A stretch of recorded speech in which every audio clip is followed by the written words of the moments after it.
describe what these amendments will do. First, they will address off-highway vehicle use in wilderness areas. Right now, off-highway vehicles' access to protected wilderness areas is generally prohibited, except in a few specific circumstances, such as accessing private lands or for maintenance of an existing power utility corridor. The Off-Highway Vehicle Administrative Advisory Committee has studied these issues.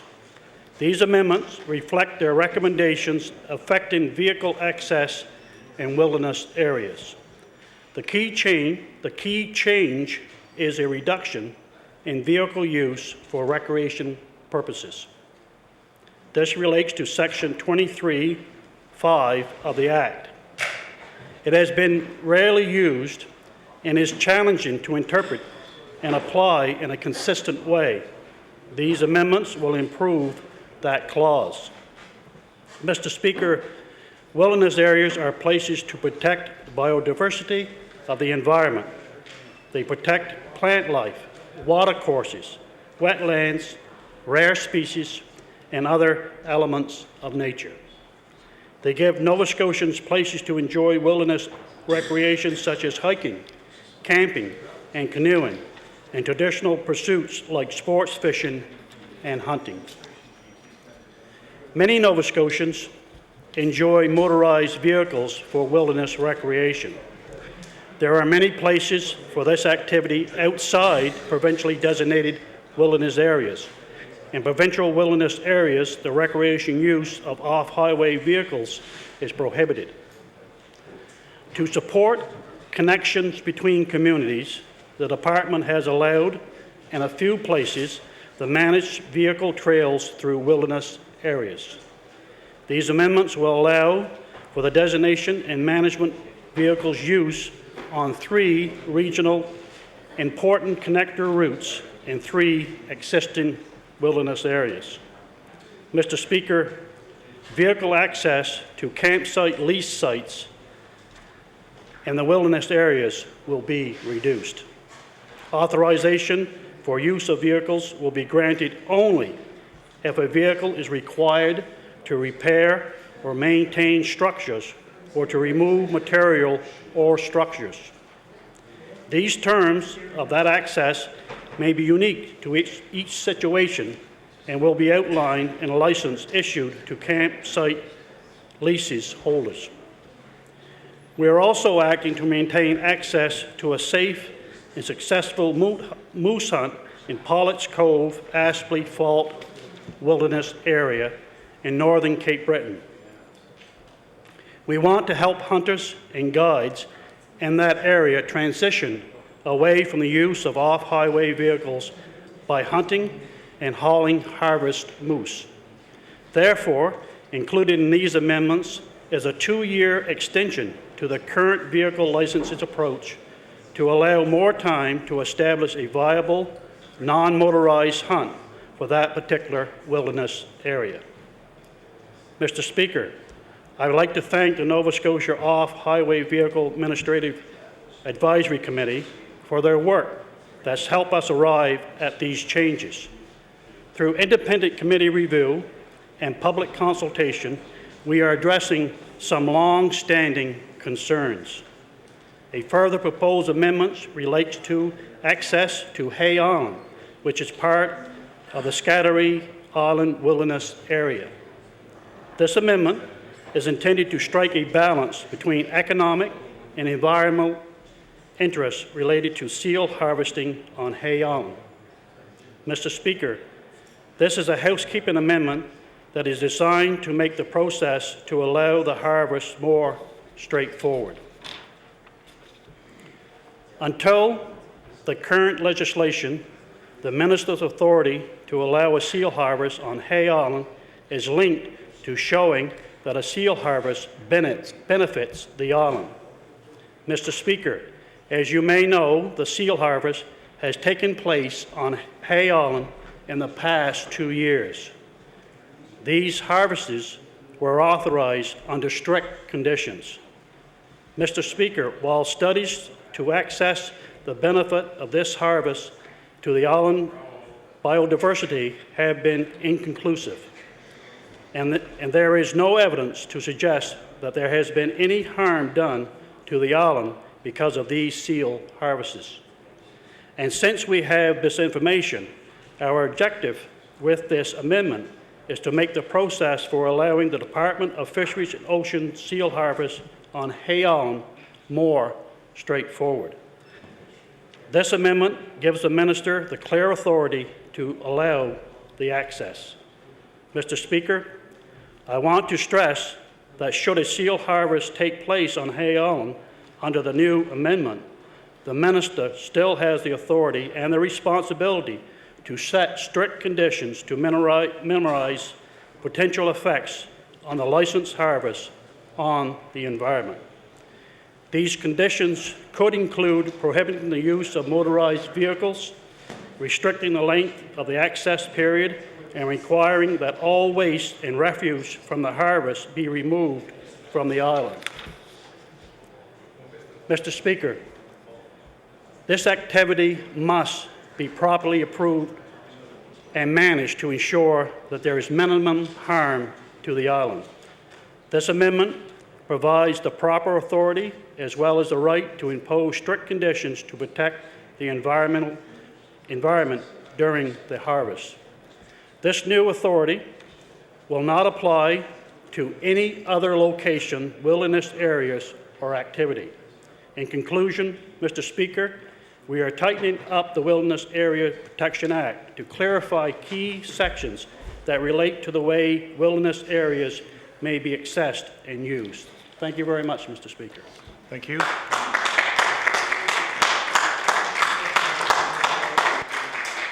The honourable member for Dartmouth East. Thank you, Mr. Speaker. Mr. Speaker, I'm pleased to rise today to, in second reading, to talk about Bill 50. Just before I start some of my other comments, the Minister was, in his remarks, suggested that the ATV regulation changes are the most significant in this. I can't remember the exact words he used, but I think probably when he gets to law amendments, he might find that there's another section of the Act which is somewhat more significant to a large number of people, and I think he saw a few of those people today.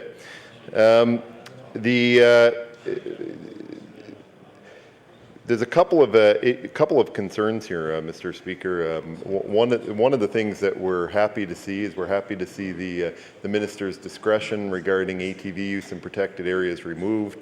For the record, of course, it's a loophole that was never used, but we certainly have supported in the past and continue to support removing that. We're happy to see the Minister following generally on the recommendations, at least some of the recommendations of the Off-Highway Vehicle Association and how to manage some of these things. But we remain with some concerns about this Act. Specifically, a couple of areas we have concerns are, although it talks about the campsite leases, the Act provides no plan for what happens with those leases in the long term, whether there's a plan for wrapping them up and expiries of those so that eventually these protected areas are 100% in the public domain and not under leases. There also seems to be a loophole large enough to drive a very large ATV through, and that's in the section which provides for repair of campsites and so forth, and it seems to be at the departmental discretion what that can mean. And it would strike, in reading it, it's very clear that you could be in and out pretty well constantly with as many of these vehicles as you wish. You could suggest, for example, you were going to replace the roof on a camp and take all summer to do that and be in and out. So if it is indeed the government's intention, which they stated, the Minister stated it was, to reduce the amount of ATV impact in protected areas, then I'm not sure that amendment covers that because it is really a wide open area in terms of allowing repairs of a wide nature and of unlimited nature to a large extent. The Minister, later in his remarks, also spoke to the issue of the transition extension from 2010 to 2012.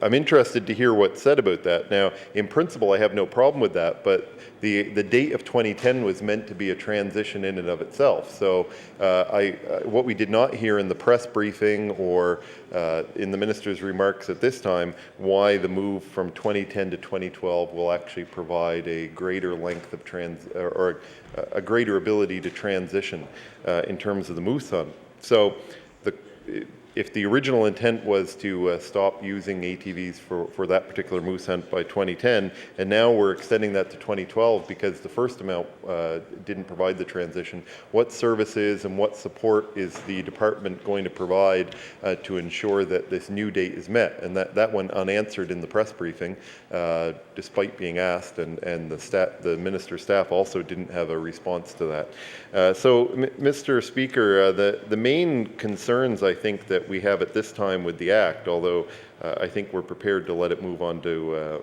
Law Amendments Committee. I think there'll be a lot of interest on a number of elements of the Act there, but is really about the nuts and bolts of how this will done. On the one hand, there seems to be a lack of detail around campsites and other issues, but there also seems to be no provision for, whether by regulation or otherwise, for support by the department to ensure that some of these transitional elements actually happen. And then finally we come down to the issue of enforcement, and in questioning during the budget with the Department of Natural Resources, we understood from the Natural Resources Minister that there was not additional funds to provide additional enforcement of any new regulations. Yet here we have a whole wide range of new regulations, some of which will be actually fairly complicated to enforce. For example, the whole issue of the permit process to move forward for repairs on campsites is actually going to be a fairly complicated issue to enforce, and I liken it to scuba divers with scallop licenses, in that they always have to carry them, and you can see a diver getting out of the water with scallops and not know whether they have a license or not, and somebody who's qualified actually has to review the license and see whether it's appropriate. Well, the same sort of situation is being set up by the minister in this case for ATVs, where conceivably you'll have a license or some kind of permit that outlines what you're exactly allowed to do at your campsite, and whether, if you say you're replacing a roof and you have a door on the back, somebody's got to enforce that. And I think that there's the potential that they've created a bit of an enforcement nightmare. Yet the Minister of Natural Resources, as I say during budget estimates, has indicated that there was no additional money for providing that kind of enforcement service. So I guess it remains a question as to whether this is a bit of a whitewash in terms of saying, we're going to have all these regulations, but in the end nobody's going to enforce them, and so there's actually no improvement from them. And it's another situation of seeing a bill brought forward without the plan brought forward at the same time. And I know that question was raised by a number of people after the press briefing the other day in the off-highway vehicle community. So I am hopeful that either in the minister's closing comments or by the end of the debate, as we work our way through to what I assume will ultimately be third reading, that we'll have some answers to those questions. And so with that, I'll leave that as being the issues that we have concerns with at this time, but certainly we're prepared to see this go to law amendments and see what comes out of that. Thank you. Thank you. The Honourable, the member for Cumberland South. Thank you, Mr. Speaker. And Speaker, I'm pleased to rise and share some comments in regards to Bill number 50, amendments to the Wilderness Areas Protection Act. Mr. Speaker, I want to begin by saying that I remember being a brand new member of this House in early 1998, and I know there are many new members here today that for the first time are sitting through legislation being brought forward by the government, bills that maybe sometimes you're not quite sure how it's going to impact your own community or maybe a community that you represent. In this particular case, the off-highway vehicle community it's very large in my area, and I'm going to speak in a moment about that in regards to rural versus urban opportunities in rural areas, in regards to leisure time versus what may be available in HRM that's not available in the rural areas, and how important this industry is to the economy. I know my own area, and I'm sure all of Nova Scotia, in particularly rural areas. But, Mr. Speaker, just back to 1998, the government of the day brought in legislation around 31 protected areas, and I remember being a brand new member here, sitting not far from where I'm standing here today, And, you know, Minister of Transportation is indicating it's back there a little farther, a little back further. Well, back further a little bit, he says.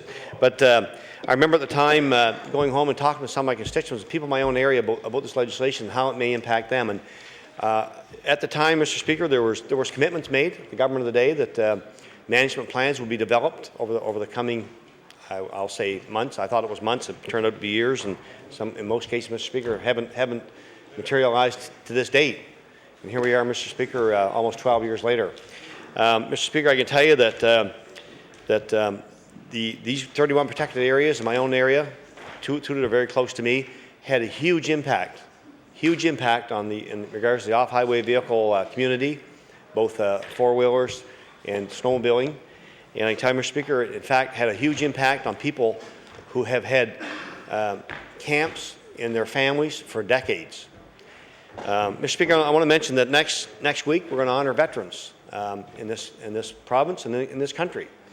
And you know, Mr. Speaker, that legislation was passed in 1998, had a huge impact on many veterans in my area. And many who came to me over the years afterwards to tell me the results of this legislation that was passed, and in fact how it had prevented them from enjoying some pastimes that they had enjoyed for many, many years. Some of them, Mr. Speaker, maybe not some of those veterans, but certainly some older constituents who had enjoyed it with their own fathers, hunting, fishing, and just recreational fun out in the environment.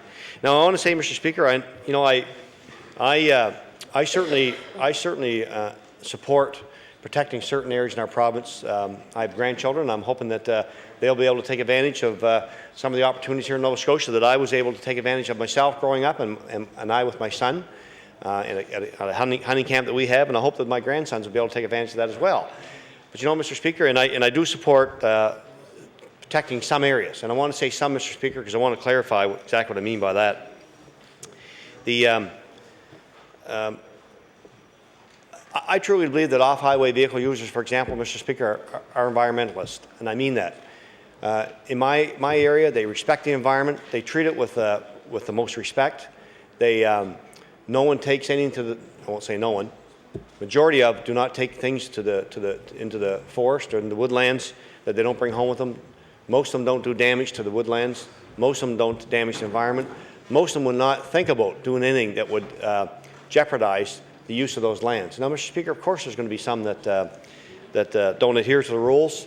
That's the same in all aspects of society, where people would, blatant disregard for the rules, blatant disregard for the environment, blatant disregard for what the majority of people want in our province. And Mr. Speaker, that's an issue that has to be addressed through enforcement, I believe, and strong enforcement, and I've always supported that.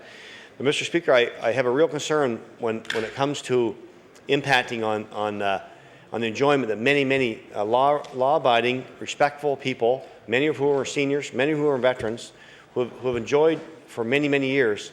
And Mr. Speaker, as a result of those actions, I believe in many cases prevents them from being able to enjoy the pastime they've had been able to do for decades.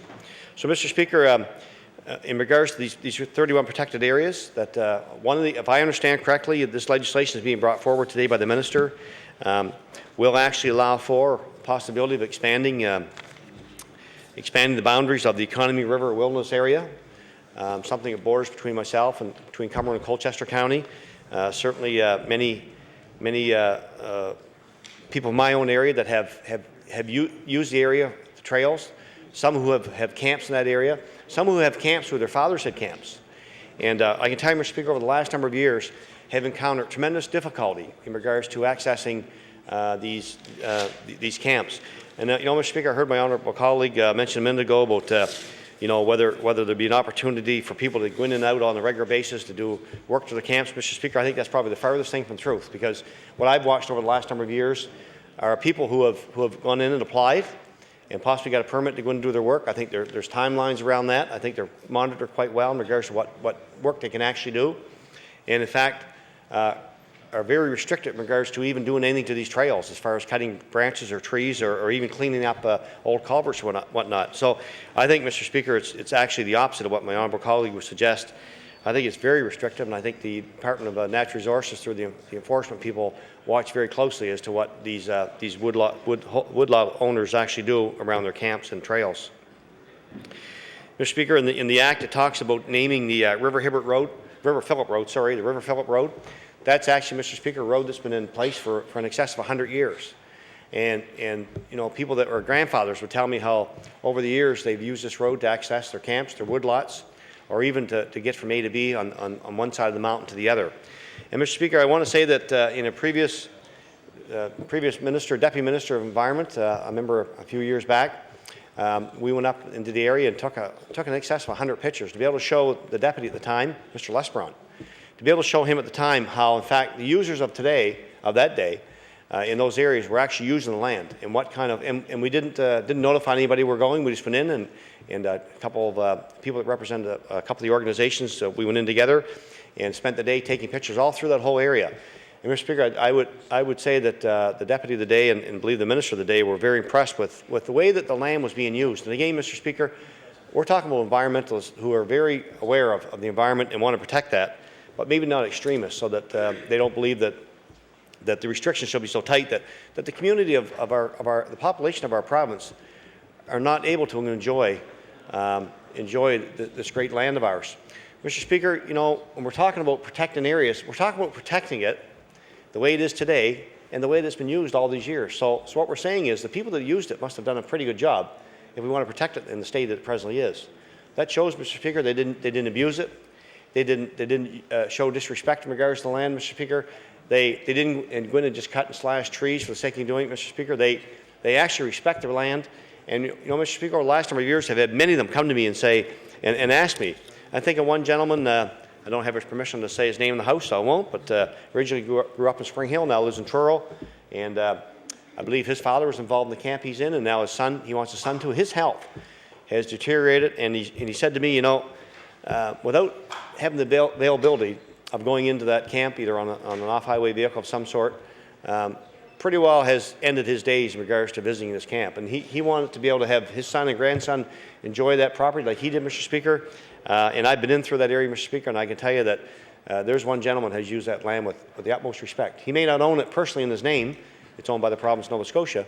But he treats that just as if it was in his very own name. And, you know, Mr. Speaker, people like this gentleman question how we as a government could look at someone like him. They understand the issues around protecting land, but how we could look at someone and say, you know, something you enjoyed for years is to be no more. We're not going to allow you to do that anymore. We're taking that right away from you. Unfortunately, yes, you've done a good job. Yes, you treat it with respect, but you know what? You're not going to be able to enjoy that anymore. And, you know, Mr. Speaker, that's hard to explain to someone who has put his time in this province, has worked for a number of years, now retired. His health is failing him. But, you know, Mr. Speaker, we've decided as a province that we're not going to allow that kind of practice to continue anymore. And as I said earlier, Mr. Speaker, you know, many of these people that I talk to are seniors. Quite a few of them are veterans, and we're going to pay respect next week to our veterans. Yet, something that they enjoy in rural Nova Scotia is using the outdoors, fishing, hunting, just recreational driving. And you know, Mr. Speaker, it's unfortunate that those few who break the law, who may use a type of vehicle that does damage to the environment, those ones who go into an area where they shouldn't go into, bogs, crossing rivers. You know, Mr. Speaker, and I fully believe, and truly do believe, that they should pay the price for that. It shouldn't be the whole populace that pays the price. It should be those individuals. If you're able to catch them, make them understand that what they're doing has a huge negative impact on the environment, and that they should pay the price for that. Mr. Speaker, I know that again, if I understand correctly, these changes to this act will allow for the Economy River Wilderness Act to be expanded in regards to boundaries. Mr. Speaker, I was trying to ascertain before I start to speak today is whether there may be a map available. I'm told that there's not. That it's in the concept stage. That scares me, Mr. Speaker, because that means that all those issues we dealt with over those last number of years and trying to appease outdoors folks that want to be able to continue to use this. So what we're saying is we're going to pass legislation here, and I know the government has the numbers and can do it. I just hope that the minister will at least listen to the experience I've had over the last number of years in regards to ensuring that there will be good, strong public consultation, that people that will be impacted by this will have an opportunity, whether they're for it or against it. And you know, Mr. Speaker, I'm a strong believer in the majority. If the majority of people support that, then so be it. Then I have to accept that, and I will, Mr. Speaker.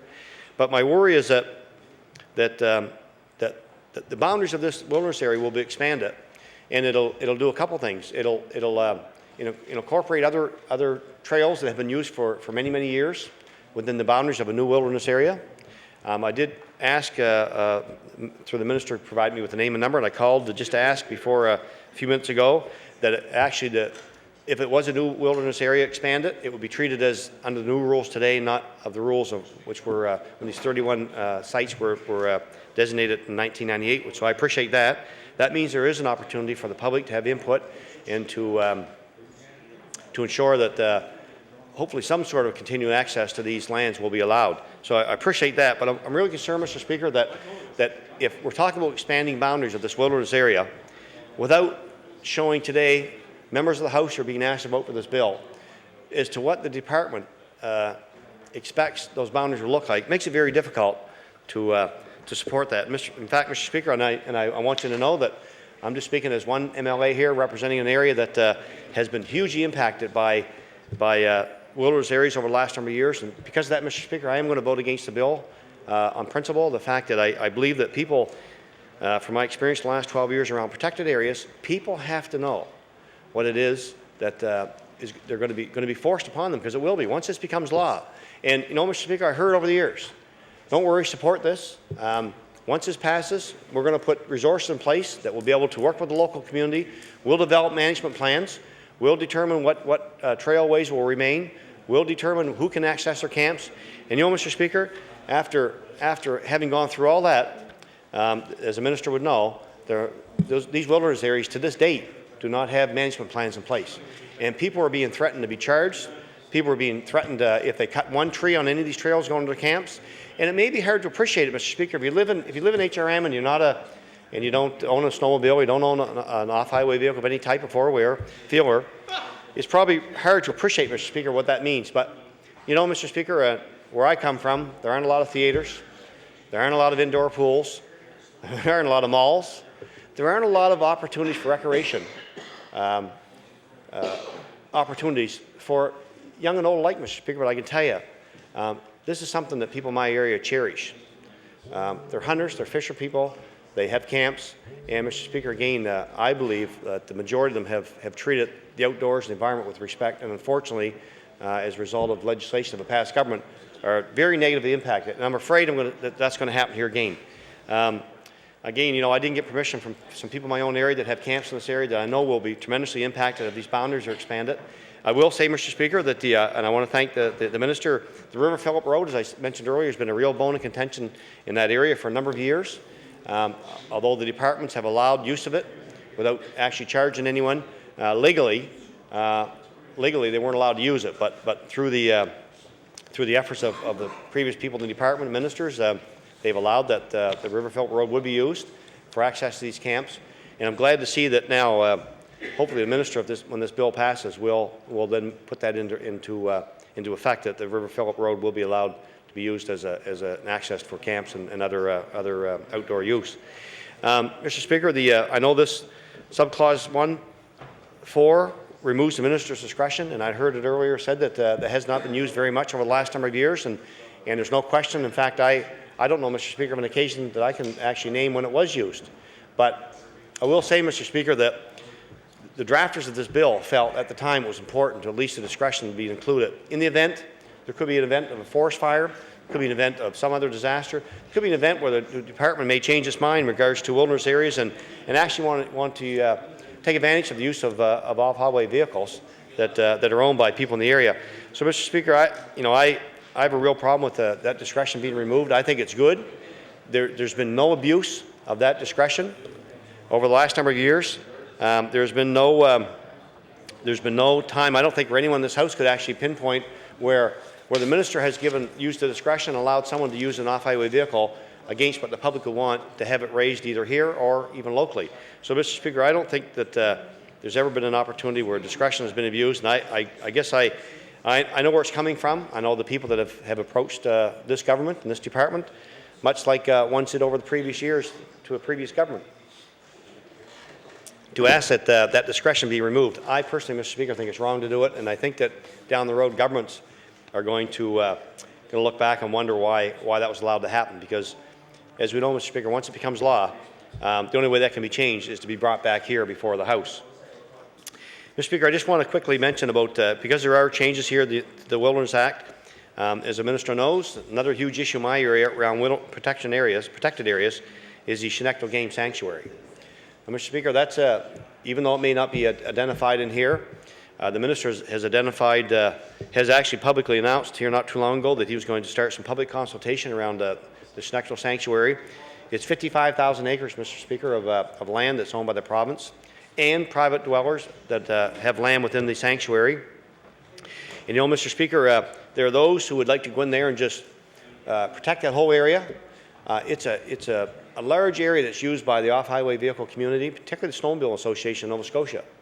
And I'm sure we're going to hear from them in regards to any movement to close the sanctuary to off-highway vehicle use. Again, Mr. Speaker, miles and miles of trails and roads through there that have been developed over the years. Department of Natural Resources do a tremendous job in regards to management of the property of the sanctuary. Again, 55,000 acres. Mr. Speaker, here about a year or so ago, I worked with the local community, the stakeholders, private landowners, off-highway vehicle users, the forestry community, to bring forward a plan and a proposal to Natural Resources and Environment to actually protect 20,000 of those 55,000 acres. And Mr. Speaker, I think it's a good plan. It allows the Natural Resources to continue management of the forestry in the sanctuary. It allows continued use of the trails that are through that sanctuary as well. And just as importantly, Mr. Speaker, it allows for 20,000 acres of land to be protected within the sanctuary. And you know, Mr. Speaker, when I started meeting with all the stakeholders, I said at the time that I doubted very much if we could come to an agreement on both sides of the issue, that we actually would have something that we could propose. But you know, Mr. Speaker, the landowners, the foresters, the off-highway vehicle users, actually, Mr. Speaker, amongst themselves, came up with a plan with support of Natural Resources, and did put forward a proposal that would see 20,000 acres protected. And I got to tell you that I really have a lot of respect for people on both sides of the table that were able to come to that compromise to put that forward. So, unfortunately, Mr. Speaker, we weren't able to put that plan in place before we reach the point we are today. The Minister's announced that he will start public consultation around what may happen within the sanctuary, and I'm sure you're going to hear from a lot of people in my own area. I know he will. And I'm hoping that he'll consider the amount of work that was done previous, that he won't just listen to one side. And again, I said earlier, and I'll say again, if whatever the majority of people wants, the way it should be. And I think that the Minister's going to be surprised with the amount of input. In fact, that 20,000 acre proposal that we put forward was supported by the local county council. There's a lot of discussion in our own communities about what was happening in the sanctuary and what wasn't. You know, about all the clear cutting that was taking place, and the fact that there was really nothing left in the sanctuary to save, and that it should be wholly protected. But you know, Mr. Speaker, with the support of a gentleman named Eric Layton, who works for Natural Resources, who basically spends his whole life around that sanctuary, managing it, arranged for a tour of local folks, including the local elected municipality officials. And I think, Mr. Speaker, that at the end of the day, people were very impressed. The practices used today in that sanctuary are nothing like they were 20 or 30 years ago. And Natural Resources do a tremendous job in that sanctuary, Mr. Speaker, and I think that if the Minister ever has the opportunity, I'd love to show it to him. It's a big block of land. It's been burned over at least a couple times, and that's one of the fears, that if it's not managed properly, there will be eventually another fire there, which could wipe out the whole sanctuary again. So it's important, Mr. Speaker, that be considered as well. The other thing, Mr. Speaker, I want to raise with the Minister while I have an opportunity is that the Minister would know, I think it was in the Tobiatic, when individuals down there were asked to give up their camps because the area was being protected. Some individuals were offered to sell their camps, give up their lot lease and sell their camps back to the province, I believe, for $20,000 at the time. So I guess I'm asking two things. If, in fact, this legislation passes, and if, in fact, the Department does consultation, and if, in fact, the boundaries of the economy wilderness area are expanded, maybe in his closing comments, the Minister might want to mention whether, in fact, he's given consideration, or he and his colleagues are, to possibly, if there are displaced camp owners, whether they may be given the opportunity to do one of two things: either sell their camp to the province, as they were in the Tobiatic, or, Mr. Speaker, whether there may be an opportunity for these people that have camps to trade their lots for another piece of Crown land somewhere outside of a protected area, so they can continue to use and enjoy their camps as they have over the last number of years. So, Mr. Speaker, I'm hoping that the Minister will give consideration to these. I would suggest to the Minister that I understand what these proposals he's bringing forward. I also understand that if this bill passes and those changes are made without public consultation, an opportunity for local people to have real input into regards to changes, he, like ministers before him, will continue to be contacted by individuals who want all kinds of changes and have all kinds of questions and take exception to the fact that they have to give up something that they've become accustomed to over many, many years, in fact, in some cases, decades, and with their fathers before them and now with their families that they have today. So, Mr. Speaker, some of the other parts of this legislation doesn't really impact my area as a sum. I know there's other members of my caucus that want to speak as well. I do appreciate the opportunity for the Riverfelt Road to be opened up, as I believe it should have been all along. And I'm hoping that if the economy area becomes part of the wilderness protected area with expanded boundaries, that the roads that are in there now will be given full consideration. And I'm hoping that the Minister will consider what he hears from this side of the House, because I can tell you from my own experience, it has caused a lot of grief for a lot of people over the years. And I think there's an opportunity, Mr. Speaker, through you to the Minister, there's an opportunity now to fix some of those problems before it reaches that point. Once the legislation is passed, I know people in the departments who are responsible for protected areas. I know people who have had direct input into this legislation have a difficult time making changes then. So now's the time to do it, Mr. Speaker, and I hope the Minister will give consideration to those suggestions. Thank you. Thank you. The honourable member for Kings West. Thank you very much, Mr. Speaker, and pleased to say a few words to Bill 50, the Wilderness Areas Protection Act, before it goes on to law amendments. We know that the basis of what the Minister has come forward here was contained in the recommendations made by voluntary planning back a number of years ago. In fact, in getting some of the reaction to voluntary planning and the 39 recommendations, it was interesting that other provinces saw this as a landmark document, a wonderful piece of work. In fact, it was a document that saw several thousand Nova Scotians have input through community meetings. There was a first draft that was done, and then there was another round of consultations. So it received a tremendous amount of vetting. It heard from a cross-section of Nova Scotians, from ATV clubs to environmentalists, to the medical community, and it was unfortunate.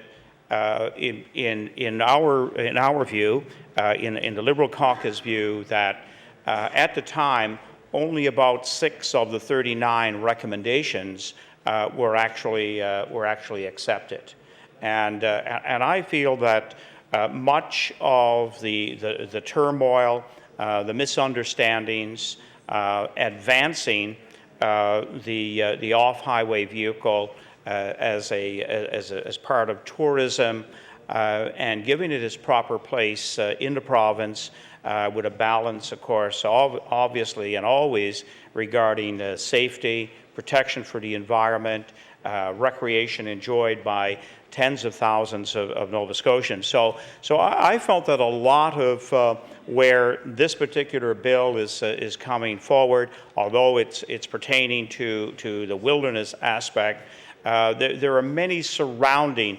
dimensions, as the member opposite has pointed out, that again both clarify the use of OHVs, but at the same time now once again bring in some restrictions, and of course ones that were outlined in the original document of the of voluntary planning.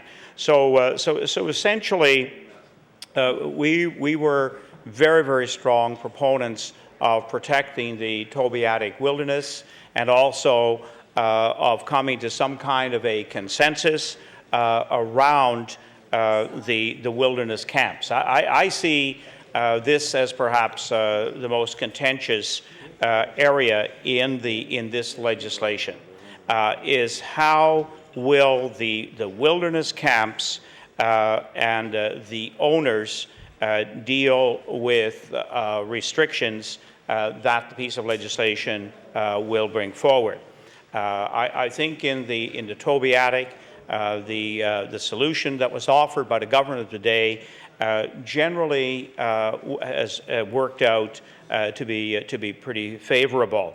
Now, the Tobeatic is put forward as one of the great natural, really wilderness wonders of Nova Scotia, and if people here in the House have not been to the Tobeatic, it's one area that I would strongly recommend because it is a true gem in our province, and giving it protection was in fact the right thing to do, and reduce the amount of travel of OHVs was indeed a good measure. So this piece of legislation, will indeed once again cause the OHV community to take a look at where this government will be going with this piece of legislation. Once they hear from Nova Scotians in law amendments, and also what the future of the OHV business and recreation will have in our province. So we certainly look forward to once again hearing from Nova Scotians. Having served on the Law Amendments Committee, when we heard from 84 different groups when the original legislation was being drafted, I know that this is an area that will require government to reach a compromise, because it is an activity that tens of thousands of Nova Scotians enjoy. And I know we've stated this a number of times, but again, we're on the record of promoting multi-use trails across Nova Scotia, and advancing a trail, first of all, a central trail from Sydney to Yarmouth that will help to advance the ATVs or OHVs as part of tourism in our province. It's amazing what has happened in our neighbor provinces of Newfoundland, New Brunswick, and Quebec in terms of OHVs, and in fact opening up in a very deliberate and a very controlled way access to wilderness areas. Now, we're not talking about very fragile environments. We already have a tremendous amount of logging rolls and trails in the province. So I think we have to find that balance as we make changes to legislation, and we are for protecting our wilderness areas while finding some grandfathering conditions for families that in fact have for generations had a camp in what is a wilderness area. So this is one of the areas of the legislation that, in addition to the trails that have been outlined, the River Phillip Road in the Economy River Wilderness area, Queensport Road in the Bonnet Lake Barrens area, and the Bypass Trail in Jim Campbell's Barren. there may in fact be other trails around Nova Scotia that will need similar designations, and that's where I'm looking forward to law amendments to in fact hear from a cross section of Nova Scotians to make sure that there will continue to be either access to wilderness camps or a buyback program that we saw from the previous government. This may very well need to be some of the consideration that is brought forward. One of the real concerns that does need to be pointed out is that historically these camps and cabins have been used by a wide range of people other than the owners themselves. So we are concerned that there is good management, and that we do have, where permitted, that it isn't again open season for the OHV community. One of the areas that in fact that I questioned the Minister of Natural Resources on during estimates on the budget was what kind of work were the wardens, the 12 designated wardens, to keep the people out of wilderness areas, people to make sure they were obeying the OHV legislation and regulations, and I asked about the number of charges that have been laid in the province. Is there any kind of geographic concentration where these are occurring, to in fact see if some of them are in our wilderness areas. So I don't have that information back yet. But with just 12 in Nova Scotia, setting down greater amounts of requirements, of restrictions, does pose, I think, that very legitimate question. Can we, in fact, monitor?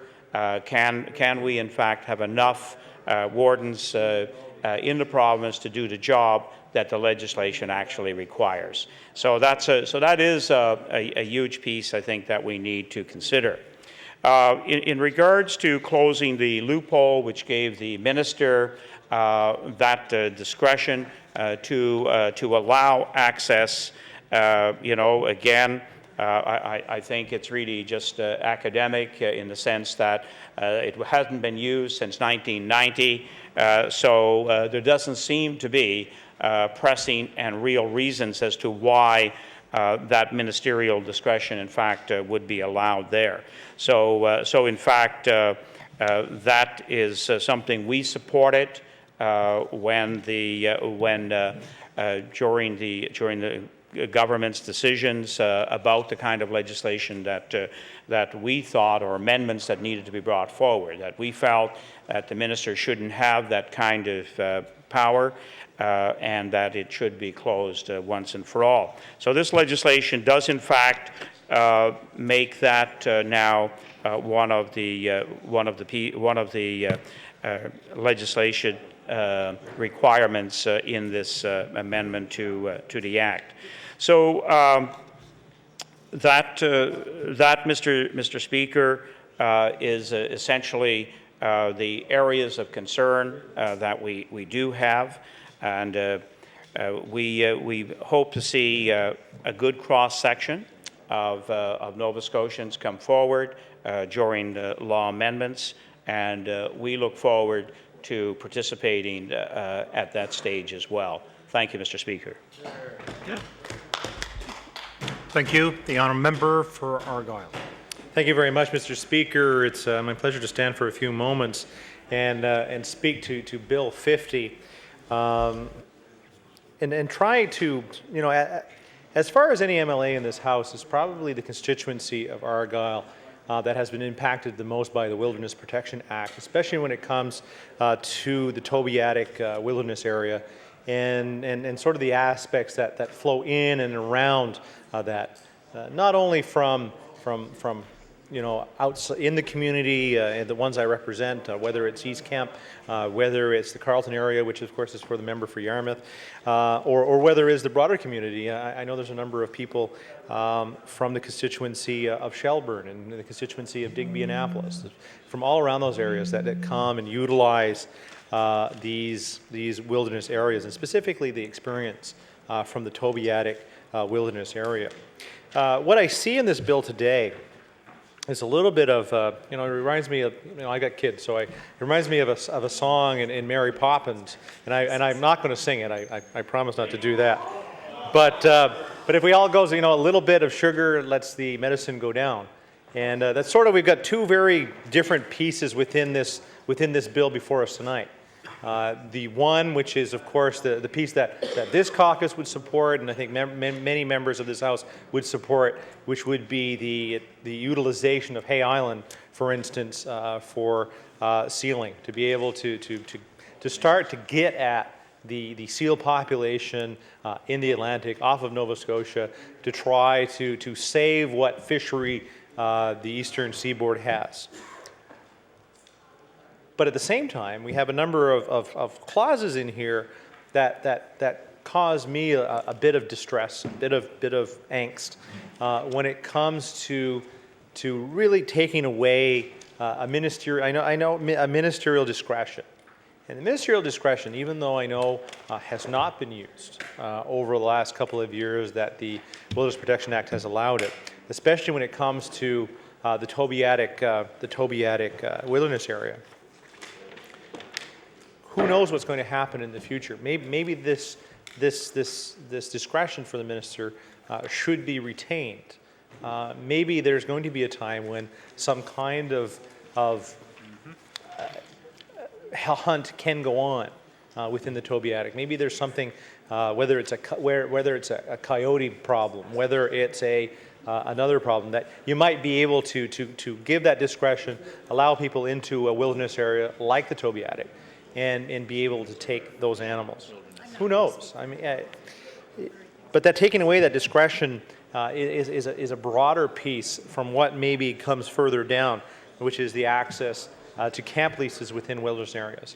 The experience we had in Tobiatic, and I probably stood and spoke once during that whole process, even though the Tobiatic I had the biggest chunk of that Tobiatic, I think, in my riding. Because the process was one that was so long. I think it was 1990, I forget, I think it was 98 or something like that, when the first process, Wilderness Protection Act, would have came in. And the whole process of a management plan started. And then for a long time after, you had different groups presenting, you had municipalities presenting, you had paddlers groups. It just went on and on and on. And towards the end of it, when I became minister, became a member 6 years ago, that would have come to my attention at that time. And there were two very diametrically opposed groups. You had the Stewardship Association. The Stewardship Association at the time was, of course, wanting to keep the cottages or keep the camps, the wilderness camps in the Tobiatic, and keeping that access because of it being a way of life for the residents of my constituency and those constituencies surrounding it, to travel into the Tobiatic area in order to do some hunting, do some fishing, and enjoy the land.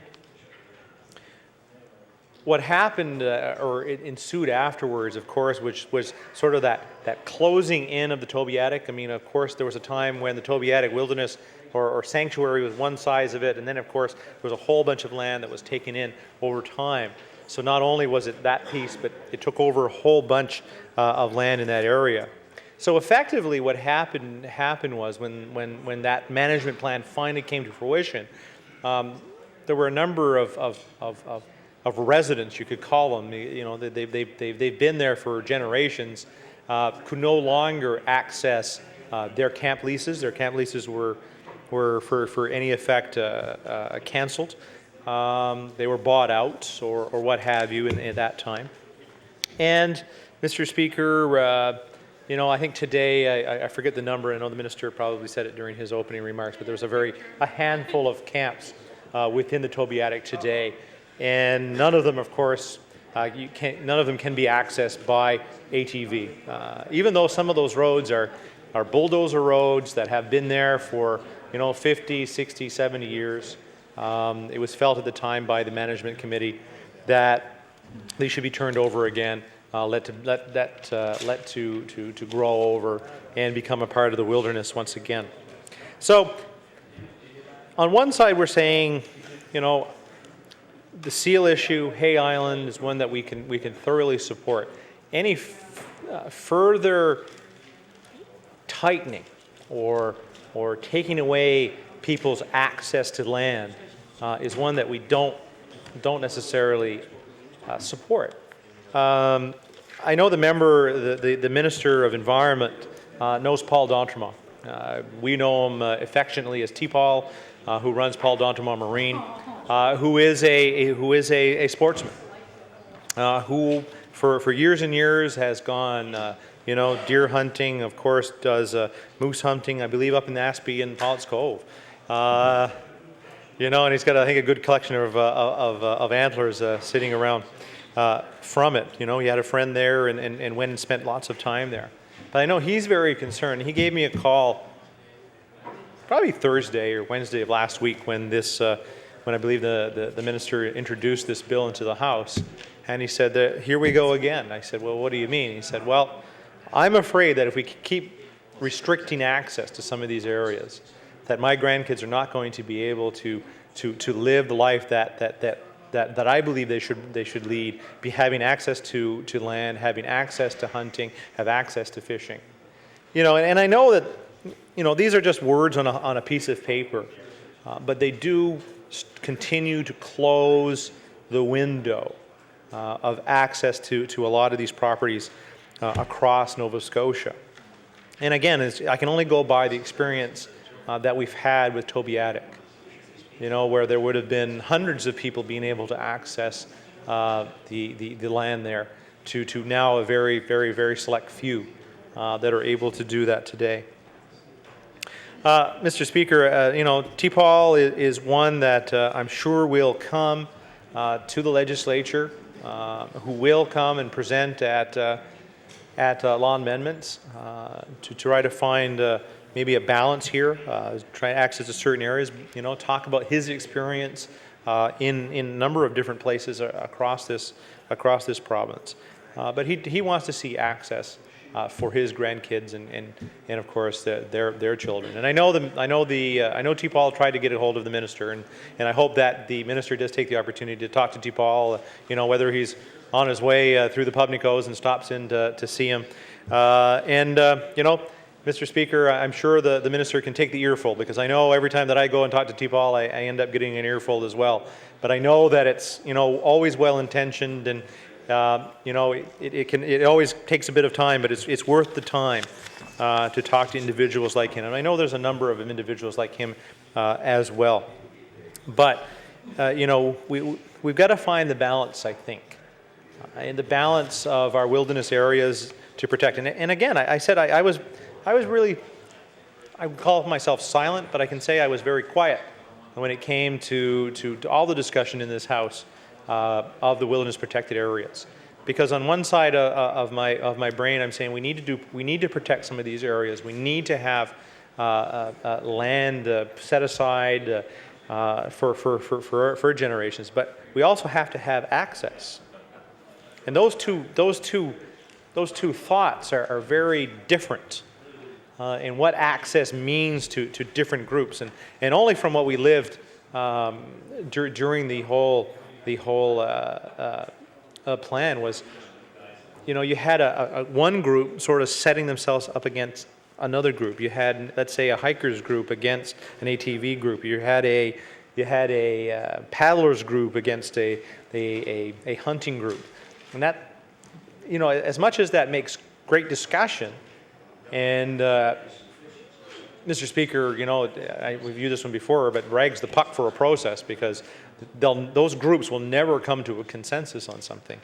So it takes a minister or a department to stand in and say, okay, listen, here's what I've heard, here's what I'm going to line up. But, we've really got to be careful now. I mean, we've done a lot in protecting land in this province, but who's going to be able to use it? And do we want someone to use it?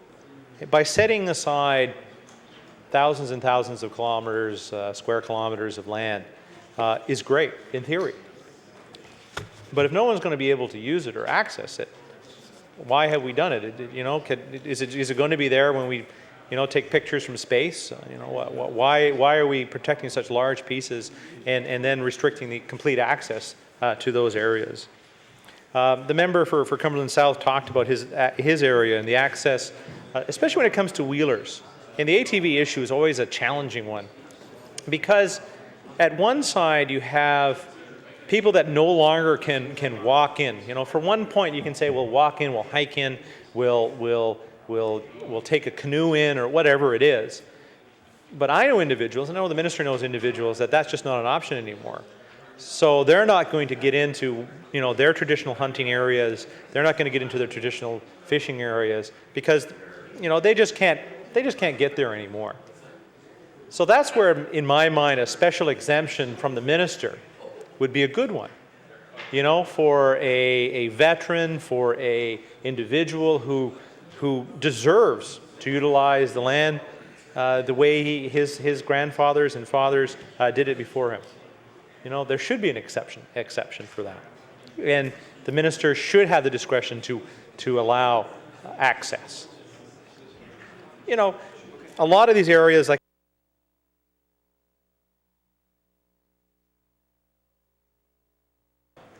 there we go. Somebody pressed a button on me there. Mr. Speaker, allowing for that kind of access, I think, would be a smart one, and that's by leaving that clause in there. And I'm sure we'll talk about that when a third reading comes around, and I'm sure there'll be a large discussion about this when we do get to law amendments on this bill. So, Mr. Speaker, I'm going to end my comments there. There's some good things in here. There's some less good things in here, but ones that need further discussion and further input, I believe, from the broader community when it comes to access. So, Mr. Speaker, I thank you for the opportunity to speak today on Bill number 50. Thank you. The Honourable, the Leader of the Progressive Conservative Party. Thank you, Mr. Speaker, and I'm pleased to stand in my place and address a few of the concerns that I have with respect to Bill 50, and also some comments about the strengths of Bill 50. As has been noted, there are some concerns, and there are some undefined areas, some bits of information that seem to be missing here. And I think what I would be asking for is a bit more clarification on some of that. But if I could speak specifically to 4 areas in the bill, and of course, one of the areas that's been identified, the River Phillip area, is certainly within my constituency. It's an area that is close to where I grew up, and so I'm very familiar with the extensive use of that area by recreational fishermen, hunters, those who enjoy hiking, those who just enjoy the wilderness. And, I'm pleased to see that it's one of the areas where there has been some consideration for vehicle use. Over the years, many families have established campsites in that particular River Phillip area, and they have been probably the most respectful of the environment, as you could imagine. And I know this is found in all other parts of the province as well, but I can speak specifically from personal experience, that when folks had a campsite and they used it, passed it down over generations and generations, they took great pride in the fact that they were able to go to these areas, and they did respect the environment, they did treat it with respect, and they did not abuse it. So the fact that there will be some vehicle access into that area, I think, is a plus for this particular bill. One of my concerns, however, is that the area that is identified in the River Phillip area, the expansion or the new addition to that, information that we have at this point is that is not clearly defined, And so I would be anxious to know how broad that expansion might be and what other areas might be impacted by that. So I guess that's additional information that we would be looking at. With respect to the vehicle use, I think we have had the debate about protecting the environment and providing access through all-terrain vehicles. And I think all of us understand that in many cases, the operators of the all-terrain vehicles are perhaps some of the best stewards we have of our environment. They work very closely and very hard to develop trails in appropriate areas. They maintain those trails, and they police those trails in their own way. And so I think to include those operators and those ATV clubs in any kind of decisions that are made is absolutely critical. And, we don't have the human resources to go out and police that. We have to rely on those people who care for and use that to be the best policers or policemen, I guess, of those particular trails.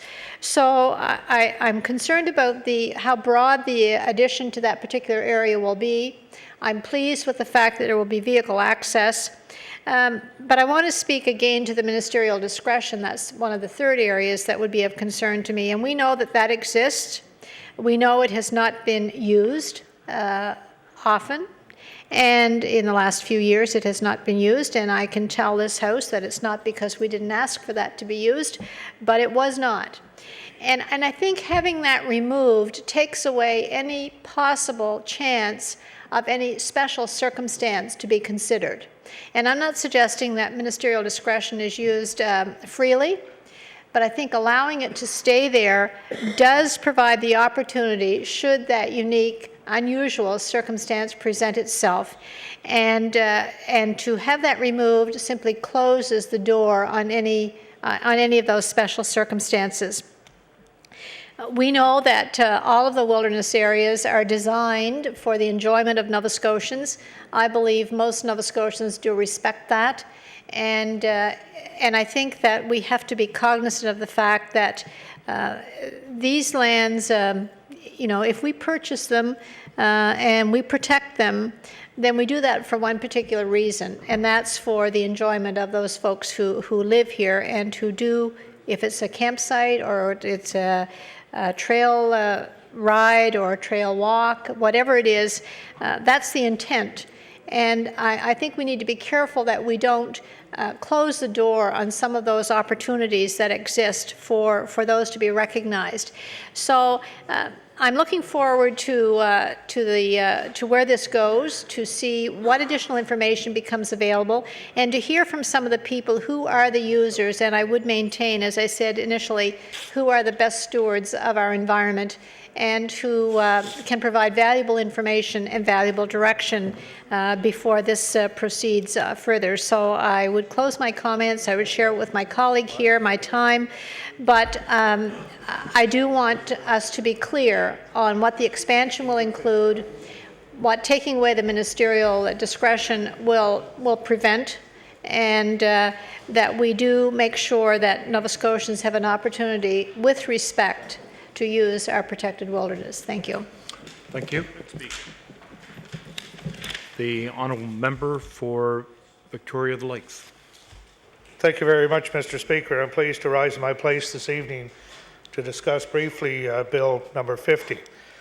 I think many of us have a concern that the bill includes changes and regulations that we can support and some that we can't. But I'd like to just talk for a few moments on the ATVs. And I think one of the important things, as the member from Cumberland South mentioned in his speech this afternoon, is that the ATV riders are really environmentalists. And I think he was true in that statement, because the majority of those that use ATVs take pride in the trails.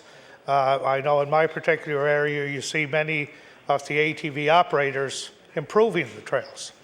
And I think you can go throughout any region in this province and you'll see the same thing happening. And the majority of those operators also feel they're being penalized for the actions of a few. We've seen that so many times, and I know that's the biggest thing that the calls that I get is those operators that do work on trails and have respect. They're the ones that are suffering. I will speak, though, Mr. Speaker, in favour of the opening of Hay Island for the seal hunt, and I'm sure the minister expected me to get up to say something about that, because fishers in my area have been greatly affected by the seal population in Hay Island, and it's gone beyond Hay Island. I just remember in August of taking some of my campaign team on a boat ride around the Bird Islands, and we counted over 200 seals just in that small area right there. So the seal population is certainly taking over, and although there is no scientific proof, can we say, that a seal hunt will improve the fisheries, I think all we have to do is speak to any fisher and we'll probably find out much different.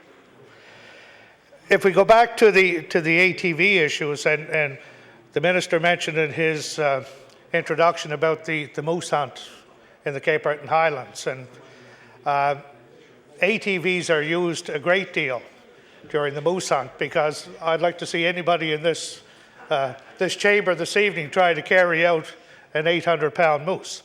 I think if there are stiff regulations put on something with the moose hunt, what we're going to find is a lot of carcasses left within the highlands. There'll be moose carcasses left there that people just will not be able to get them out. It's a waste of meat and everything else. And so I think at least the extension and looking at the possibility of alternate ways of getting those moose carcasses out will certainly be a great help. So having said those few words, Mr. Speaker, I am glad to have had the opportunity. Thank you very much. Thank you. The honourable member for Cape Breton Cape Breton North, pardon me. Thank you very much, Mr. Speaker, and I'm pleased to rise at this time to have some comments with regards to Bill number 50. And I think, as has been reflected as part of a common theme from the Progressive Conservative Caucus, we've got a deviation between two aspects of wilderness management, one that Progressive Conservatives support and the other that Progressive Conservatives are concerned about. And first, just with regards to the on-land aspects, and I know when we talk, and especially when you consider that I think still the number is something like 40,000 ATV owners and operators still in the province of Nova Scotia. And as was indicated, a few people can cause a lot of harm for the many, but we know that just as much on our roadways, just as much as we know in our neighborhoods, and just as much as in any environment which we choose to manage. And no one can take away from the intent and principle behind protecting wilderness areas for the obvious reasons that would be there. But we also have Nova Scotians with a long-standing history and involvement with enjoying those wilderness areas and using them responsibly. And there is a concern that any measures that will prohibit responsible use, and I think what we need to talk about is responsible use of wilderness areas and stewardship of the environment is going to be a factor. And we are concerned that if there's further restrictions, as was indicated by my colleagues, that if there are basically people prohibited that otherwise are stewards of the environment, that are responsible users, recreational in those protected areas, we lose the capacity to also manage and to enforce. Because I do know from the ATV users in my own area, ATV users that will go up to Victoria County or Inverness County, Richmond County to look over in other areas of Cape Breton County as an ATV club, that they view their responsibility to the environment and also to enjoying a sport in their minds to be important. And they will self-police those that abuse it because they were offended, and more importantly, they have been impacted by those that have abused the use of an ATV, have abused a privilege, and it's only a privilege to do that. And I know in past where you've had ATV clubs that have worked effectively. I know in dealing with the Minister of Transportation, when they wanted to go in Victoria County and Inverness County and cross over roadways, to make sure that they were doing it responsibly, make sure they got their permits in place, to do that as good stewards and users of our environment, and also being able to enjoy it, and also to enforce the protection. I know of individuals that have reported other abusers because they don't tolerate that, and so it's something that from our caucus's perspective is without the greater clarity that we would want or would prefer with regards to this. And there is another aspect that really resonates and we shouldn't lose sight of, and that is the ministerial discretion. And the fact that it hasn't been used for a long time suggests that no minister, and there have been several ministers, would do that lightly. And it also means that from time to time you may have a need or occasion where that authority may have to be exercised temporarily as opposed to on a long-term basis. So when you remove that, you may believe that it will make certain people happy, and I know there are people that feel that has to be. It's an all-or-nothing protection. But they may find that issues may arise, and some of my colleagues have pointed out examples in their previous time here in the House today. And so that is a major concern. I do believe it is incumbent to maintain that ministerial authority and discretion. And again, the fact that it hasn't been used, for those that don't like it, they should know that it hasn't been exercised for prudent and responsible reasons. And if there was an occasion where it would have been used, it would have had obviously some extraordinary measure where the minister would have felt a need to do something. So the government may find themselves, as was indicated, they have the numbers to see this bill through, but they may find themselves on another day and another occasion with a pressing public matter that their own actions, which they thought were of good intent, may tie their own hands from being responsible and put themselves in a compromised position. Now, on the other side of this, as my colleague from Argyll said, I mean, this is two-pronged, one we disagree and one we agree with. And I think he said a little bit of sugar helps the medicine go down. Well, the problem is this could come back another day, and it could be something that may be bittersweet in the sense of two objectives. Now, as far as dealing with Hay Island, and both with Hay Island as well as with the wilderness areas on land, whenever, Mr. Speaker, you go to manage an environment, you always have to take in the many facets of that. And for those interests that would suggest that some of the pressures that have been experienced around Hay Island, they look at it from a singular point of view and forget that we've been managing our oceans now for centuries. And once you start moving in one direction, you always have to look at the counterbalance to that. And we have been very concerned in our caucus with regards to the impact of the seal population.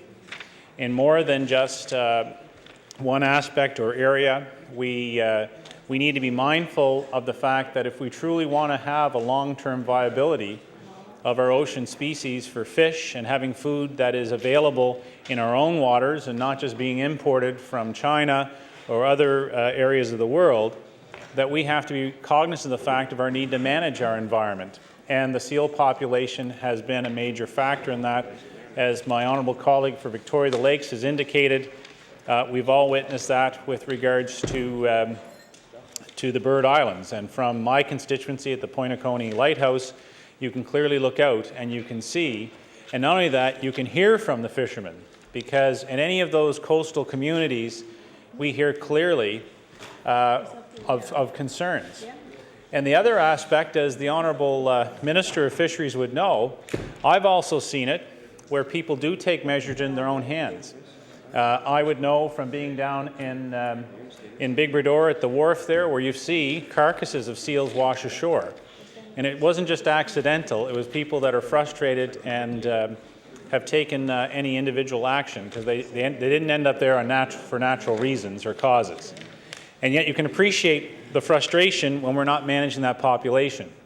But with Hay Island, I do want to commend the Minister in recognizing the importance and the significance, and at the same time acknowledge the commitment to maintaining strict criteria with regards to the other aspects of any cull that would be there.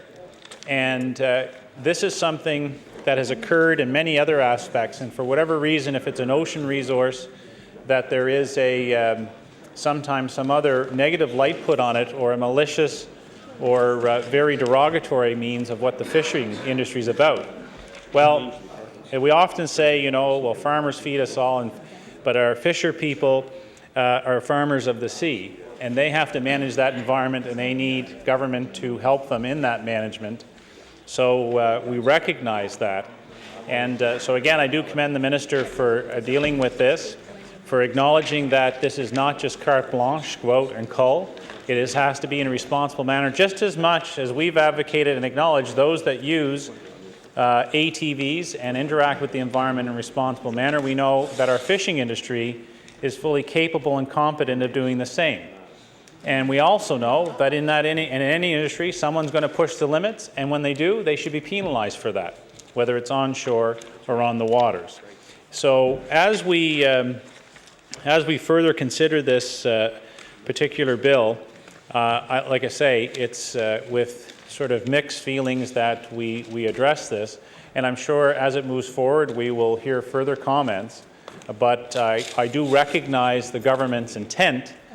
The impact on land may be one that they may regret another day, but we do recognize as well the positive measures that can be resulted in such things as Hay Island, where we do have consensus, I believe, and support for the Minister. And the government may want to give consideration, as this bill goes through, to the fact of taking away ministerial discretion, because if another day it may be in the benefit of the environment, they may have removed a very needed tool. And again, a measure that has not been invoked for obvious responsible measures by ministers in the past, and they will take that away from ministers in the future who may need it in exercising their duties in office. So with that, Mr. Speaker, I thank the members of the House for their indulgence. Thank you. If I recognize the Honourable Minister, will be to close debate on Bill number 50 and move second reading. The Honourable Minister of the Environment. Thank you very much, Mr. Speaker. I want to thank the honourable members opposite for their comments tonight, and I move second reading of Bill number 50, the Wilderness Area Protection Act. Thank you. The motion before the House is for second reading on Bill number 50. Is the House ready for the question? Question has been called. Would all those recorded vote has been called? Want to ring the bells? We're ready?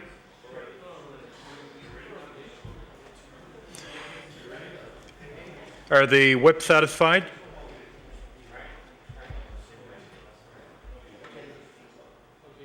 Great. The order, please. The honourable member for Kings West. Yes, the whip satisfied. Thank you. Recorded vote has been called.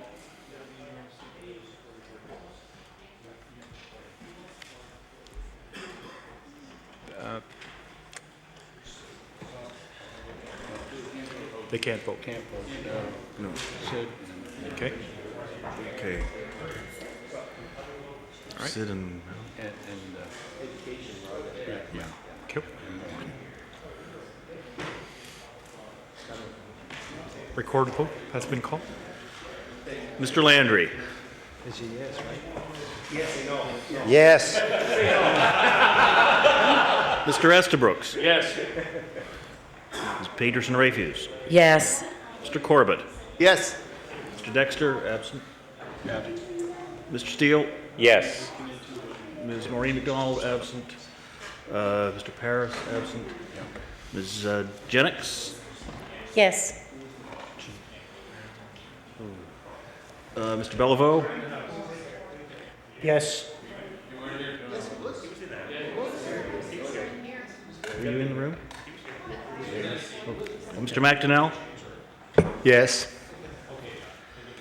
Ms. Zann, absent. Mr. Zink. Yes. Ms. Conrad, absent. Mr. McKinnon. Yes. Ms. Kent. Yes. Mr. David A. Wilson. Yes. Mr. Pereira. Yes. Ms. Raymond, Yes. Mr. Smith, Yes. Mr. Epstein, Aye. Mr. Ramey, Mr. Wynot, Mr. Morton, Ms. Birdsall, Mr. Boudreau, Yes. Mr. Burrow. Yes.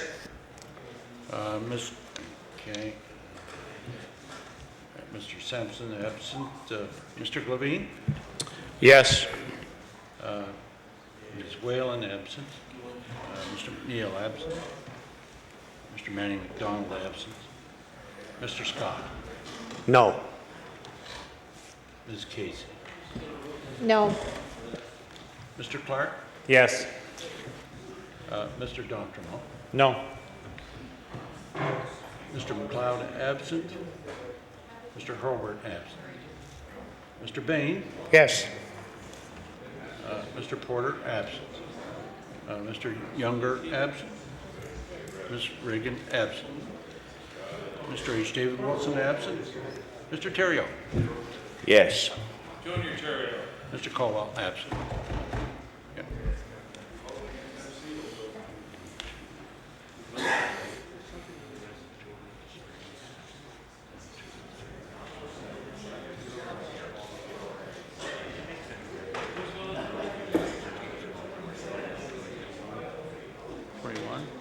Yeah, 25, 26, yeah.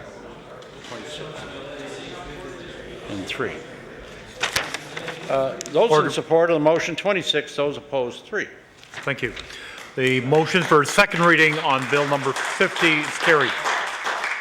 50, entitled An Act to Amend Chapter 27 of the Acts of 1998, the Wilderness Areas Protection Act. Order that this bill be referred to the Committee on Law Amendments. The Honourable the Government House Leader. Thank you very much, Mr. Speaker. Mr. Speaker, would you now call second reading the Judicature Act? Bill number 14, the Judicature Act. The Honourable the Minister of Justice. Mr. Speaker, I'm pleased to share with the House why we would like to amend the Judicature Act. We believe this amendment will improve the operations of the justice system.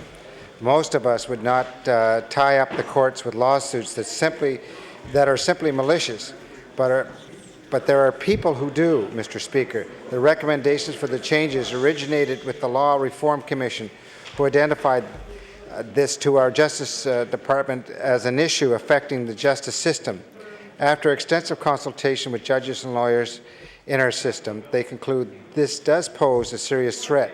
Vexatious litigations persistently start or continue court proceedings without reasonable grounds. Despite the fact that judges have already ruled in matters, they continue to take the same people to court over and over again on the same issue that were ruled on. By making frivolous or false claims, they continue to tie up courts' time. Allegations by these litigants can be voluminous, inconsistent, and incoherent. We are told individuals who want to harass or financially punish someone can do so by taking them through the courts process time and time again. The defendants must respond each time, even though the claim has no merit, and that can cost money. Although judges have some power to restrict these matters now, the law is not clear. The judiciary has indicated their support for the legislation. Mr. Speaker, the amendments provides guidelines on how the process will work.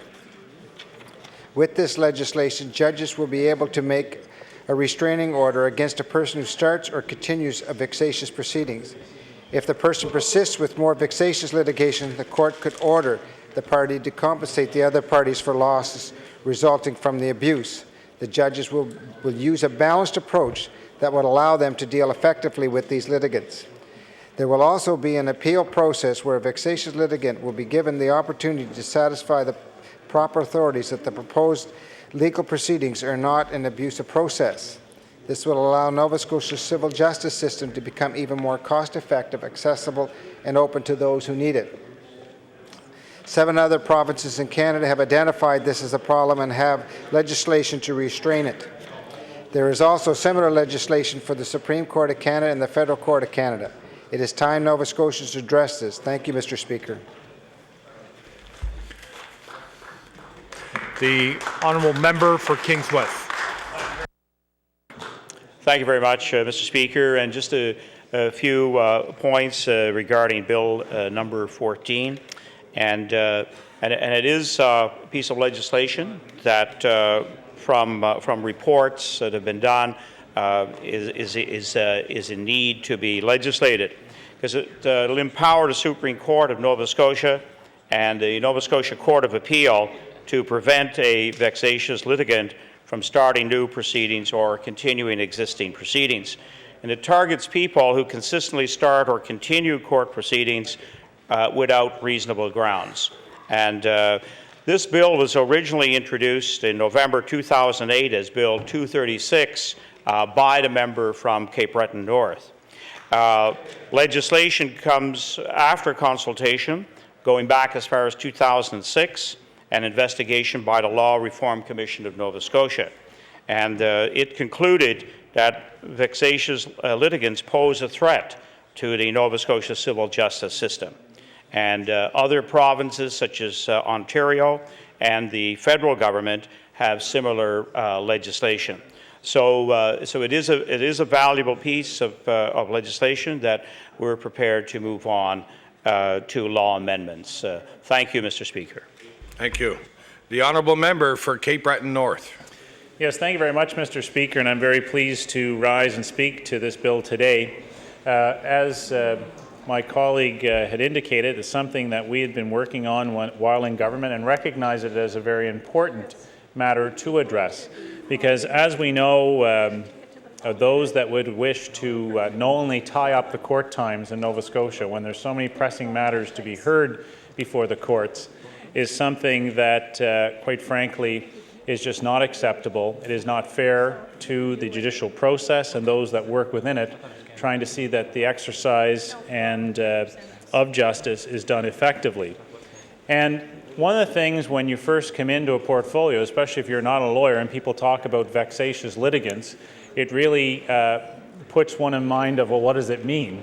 And quite frankly, Mr. Speaker, and I will read, because I think it's important, a vexatious litigant is a legal action which is brought, regardless of its merits, solely to harass or subdue an adversary. It may take the form of a primary frivolous lawsuit or may be the repetitive, burdensome, and unwanted filing of meritless motions. Filing vexatious litigation is considered an abuse of the judicial process and may result in sanctions against the lawyer, such as some jurisdictions consider this matter to be even a matter for disbarment. But, Mr. Speaker, what we have had is people that literally have been harassed for no other reason than someone who just will not let an issue go, has an axe to grind, and will use the courts as a means of trying to create grief for individuals and or public embarrassment for those individuals. And at a time when our court system, and we hear about court processing times, that we have to recognize that that time is precious, and the ability to reduce any nuisance in court procedures is very effective. And that's what this legislation is intended to do. And I know when I served in the capacity as Attorney General and Minister of Justice, I heard from the Bar Society, I heard from others that have looked at this, the Law Reform Commission, and wanting to make sure that we could streamline processes. And that's something that this particular legislation does. So with that, Mr. Speaker, the Progressive Conservative Caucus obviously overwhelmingly supports this legislation moving forward, and I thank the House for their indulgence. Thank you. I will now recognize the Minister to close debate on the bill and move second reading of Bill 14. The Honourable Minister of Justice. Thank you, Mr. Speaker, and thank you for the comments from my colleagues. I move the second reading of Bill number 14, the Judicial Act. Thank you. The motion before the House is for second reading of bill. Is the House ready for the question? All those in favour of the motion, say aye. Aye. All those against? Motion is carried. Bill 14, entitled an Act to amend Chapter 240 of the Revised Statutes 1989, the Judicature Act. Order that this bill be referred to the Committee on Law Amendments. The Speaker now recognizes the Honourable Government House Leader. Thank you, Mr. Speaker. Mr. Speaker, could you now call Bill number 17, the Agriculture Marshland Conservation Act? Bill number 17. I recognize the Minister to move reading on Bill number 17, the Honourable Minister of Agriculture. Thank you, Mr. Speaker. I'm pleased to bring forward amendments to the Agricultural Marshland Conservation Act. Mr. Speaker, just for some background, the first dikes in the province were constructed by the Acadians near Annapolis Royal in the 1630s. Today, 150 miles of dike exist, protecting 43,000 acres of land, along with approximately 600 residential and commercial buildings, as well as roads and railroads. The early settlers found it easier to build dikes than to clear the upland of trees. Also, this land would immediately provide them with a hay crop. The first act relating to dike land was made by the Nova Scotia government in 1760, Mr. Speaker, and the act provided for a group of owners to appoint commissions who would decide what work was required to arrange for labor and the raising of all costs associated with keeping the dikes in repair. In the late 1940s, the federal government put a big emphasis on rebuilding the dikes with the passing of the Maritime Marshland Rehabilitation Act, and this act provided for the building, replacement, and repair of dikes where it was deemed economically feasible. At the same time, the provincial government and landowners were responsible for improving internal drainage of the dike lands. In 1967, the responsibility for maintenance of these dikes was turned over to the province by the federal government. The tidal ranges along the Bay of Fundy are very large, and these high tides determine the height to which dikes have to be constructed. The key to the dike system is a structure called an abattoir, and unless my colleagues from Acadian communities will tell me I pronounced that wrong, the abattoir was a structure that lets fresh water flow out from behind the dikes when the water is higher on the land side and prevents salt from entering the diked land when the tides are higher on the tidal side. Dike land soils have been formed by the deposition of marine sediments by high tides, and these soils have high levels of natural fertility and good water holding capacity, level topography, and are stone free. Dike land soils are potentially some of the most productive agricultural soils in the province. In 2000, the Agricultural Marshland Conservation Act was passed to protect these soils for agricultural purposes for future generations, Mr. Speaker. The Act enables management of dikes and marshlands in the province for agricultural purposes, and under the legislation, marshland owners may form groups to collectively manage the marshland. The Minister has the authority to construct, repair, and maintain works for the protection, drainage, and improvement of marshlands. The requested amendments to the Act are primarily administrative in nature. The Marshland Administrator identified these items while working with the Act on a daily basis. Amendments include correcting the department name to read Department of Agriculture, including a requirement for marsh bodies to meet annually and submit an activity report to the Agricultural Marshland Conservation Commission, and this is to address inactive marsh bodies and tracking of membership. Extending the time allowed for the administrator to make a decision on a request for a permit for variance and to make change to the dike or marsh because the technical nature of the review required. And Mr. Speaker, the reason for setting a time limit is quite often a variance or a permit might have been allowed, and then the person wouldn't act on it, and sometimes they would kind of exist there in limbo for a number of years. Environmental regulations would change, et cetera, et cetera. So this way, at least somebody was forced, if they made a request, they actually would have to act on it within a reasonable period.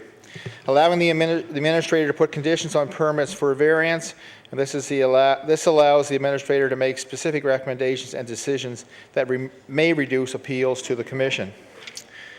Introducing a time limit for the applicant to appeal the administrator's decision in order to reduce operational uncertainty for the administrator and the Commission, and allowing the Commission to vary the decision of the administrator on appeal, which will eliminate the need for the applicant to reapply to the administrator with an amended request for a permit or variance, and limiting the validity period for a permit or for variance, which will ensure a permit is acted on in a timely manner, which I've already stated, Mr. Speaker. So with those comments, I look forward to hearing from members of the opposition, and I move second reading of the bill. Thank you, Mr. Speaker. Thank you.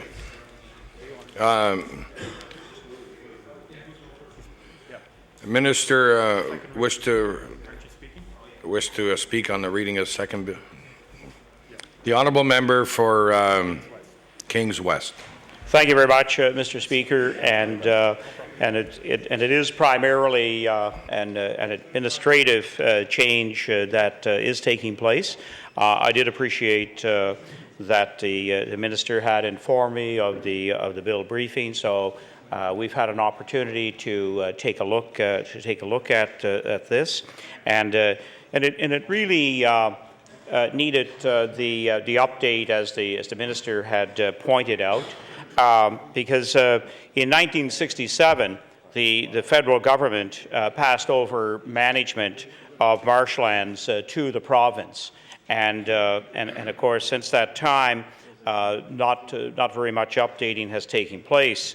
And the Act currently allows for the management of dikes, marshlands in the province for agriculture purposes, as the minister pointed out. And the amendments were really identified by the marshland administrator. And I live in a part of Nova Scotia, the Annapolis Valley, which has had the dike lands for in excess of 300 years, and it is still an area of very, very productive agricultural land that generously renews itself year after year by the control of salt water and the abattoir system that exists. So this allows the administrator again changes that are, I guess, in line with environmental considerations, the need to have possible permits in the future around the construction of wind turbines, for example. So this will give the administrator now the ability to act on permits and also to have them exist for no longer than 12 months. And I thought that in subsection 4.3D was really one of the key changes that was brought forward by the amendments here to the Act. So also it allows marshland owners to form groups to collectively manage the marshland, and allows for construction, repair and maintenance to protect, drain and improve marshlands. And there is a clause and a provision to be able to have an appeal process. If you feel that you have an environmentally sound reason to repair, construct, to make changes, then the ability to do so is provided within the amendment as well. So there may be some comments when this goes on to law amendments that could be valuable to any changes that would be in the best interest of agriculture and maintaining our system of marshlands in the province. And with that, Mr. Speaker, I take my place. Thank you. The honourable member for Cumberland South. Thank you, Mr. Speaker. And Mr. Speaker, I just want to rise for a moment in regards to Bill number 17, the Agriculture Marshland Conservation Act. The minister mentioned about the importance of the marshlands, the dike lands in Nova Scotia, and I just want to, I know the minister's heard it from me before, and the Minister of Service Nova Scotia, Municipal Relations, has heard it in regards to Advocate Harbour, Mr. Speaker. Last December, although there's a dike land and the marshlands protected with this dike, but there's also what's called a seawall, known locally. It's under the jurisdiction of the federal government, actually under Coast Guard, and the Minister of Fisheries, Honourable Gail Shea, was down there a couple weeks ago with myself and had an opportunity to view that, and she made a commitment to restore that seawall because it is under her jurisdiction. Mr. Speaker, if we have the types of floods or tides, I should say, this winter, as we saw down there last December, we could lose that whole community. And in fact, Mr. Speaker, there's a concern that if the sea were to come into the marshland and behind the dike, it'll ruin many homes, farmlands, septic systems, and wells. And I do want to say, Mr. Speaker, that last year we were able to get some money through the department that was actually put through the local RDA, CREDA, Cumberland Regional Economic Development Association. Some monies were provided to create an additional sluiceway or abattoir, or whichever it would be known as locally. And that, as much as I didn't agree with the local community that would help the problem, in fact it did. A lot of the water that comes in has a hard time to escape, and that additional sluiceway actually enabled the water to escape a lot faster than it gathered. Now, I do want to mention to the Minister that all that money has not been used. My understanding is there's $30,000 or $35,000 left. There's actually a waterway, a river, small river that actually enters into the marshland and then exits out through the sluiceway. Well, Mr. Speaker, I know his department, the Minister's department, and Service Nova Scotia through EMO have met to try to see what more work could be done in regards to helping that community. And I believe at the time there's an agreement to originally was to actually do some excavation in that riverway, but I think the permit's actually expired. And in my discussions with the Minister's department over the last week, I believe they've come up with another way to actually put another canal in beside the existing river. And so the money is there in place to do that, so that the community's not asking for any more money. It's been determined through the departments that that needs to happen.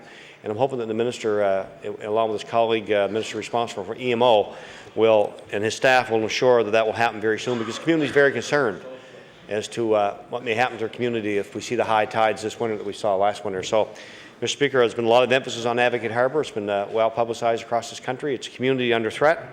And although the federal government's responsible through Coast Guard in regards to seawall, the marshlands, as the Minister indicated, and that dike land is actually under the Minister's direction.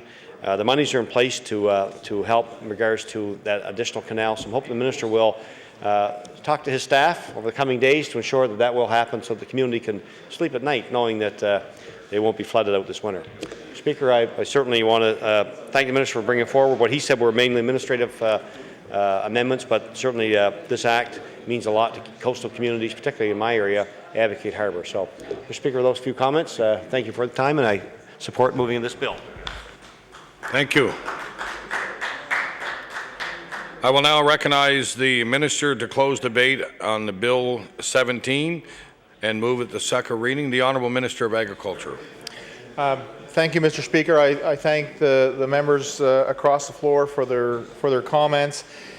I want members to be aware that the constituency that I represent, Hants East, also has dikes. We tend to think that they're primarily in the Annapolis Valley.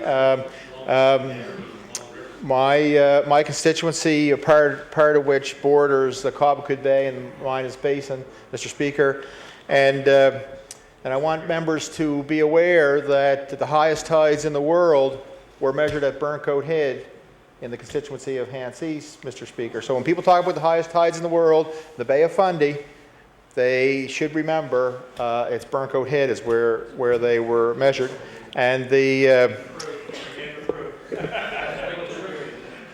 yeah, right. So, Mr.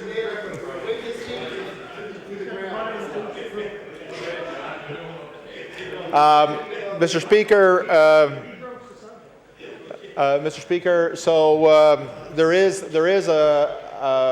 quite an interesting history of Acadians in my constituency, and the member for Cumberland South who indicated about Advocate Harbour. Well, I can see he's doing his job to be advocating for those people there, and I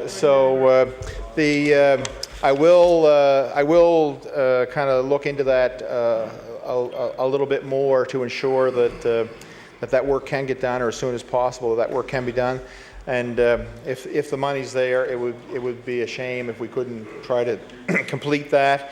And I think my department has actually been involved with that seawall in terms of, I think they're the people who could appropriately price it and look at the cost of that repair, but the member is right that it is the federal government is the lead on that, and we really would hope that they would actually do something for that. So anyway, with those comments, I thank my colleagues opposite, and I move second reading of Bill 17, Mr. Speaker. Thank you. The motion before the House is for the second reading of Bill 17. Is the House ready for the question? All those in favor of the motion, say aye. Aye. All those against? Motion is carried. Bill 17, title and act to amend Chapter 22 of the Acts of 2000, the Agricultural Marshland Conservation Act. Order that this bill be referred to the Committee on Law Amendments. The Speaker now recognizes the Honourable Government House Leader. Thank you, Mr. Speaker. Could you please call Bill 30, the Public Trustee Act? Thank you. The Speaker now recognizes the Minister to move the second reading of Bill 30. Mr. Speaker, I'm pleased to be here today on a second reading of an amendment to clarify language in the Public Trustee Act. These amendments are a clarification on the role of the public trustee.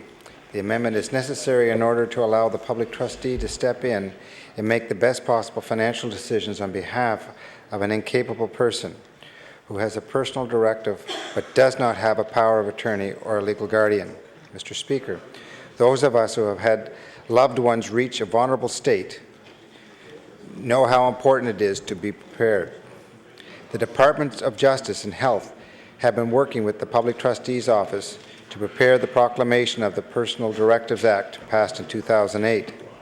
That act will allow Nova Scotians to prepare for a time when they may no longer be capable of making personal care decisions. Mr. Speaker, the Personal Directives Act will make a difference in the lives of many Nova Scotians. This amendment to the Public Trustees Act will also allow the implementation of the Personal Directives Act. Thank you, Mr. Speaker. Thank you. The Honourable Member for Kings West. Thank you, Mr. Speaker. I just wanted to say a few words on this bill, and it's important insofar as it clarifies the role of the public trustee under the Personal Directives Act. Again, it was introduced by a very busy Minister of Justice from Cape Breton North in May of 2008. It was developed by the Departments of Health, Justice, and Community Services after doing consultations with stakeholders in the public. And what's important about this is that if we think about our parents or grandparents, and to be able to specifically name someone who will be responsible for making decisions for them medically should they become incapacitated. And without specific directives, it is often very difficult for medical professionals because lots of times there can be mixed opinions from different family members about the direction of treatment for an incapacitated person. So some individuals have to be very specific, also due to religious or personal beliefs about how they would like care to proceed. A lawyer is not needed for this specific element. However, in debates around the bill in 2008, it was very clear that the dangers of legal will kits that may cost less money up front, but would hardly stand up well in court if ever challenged.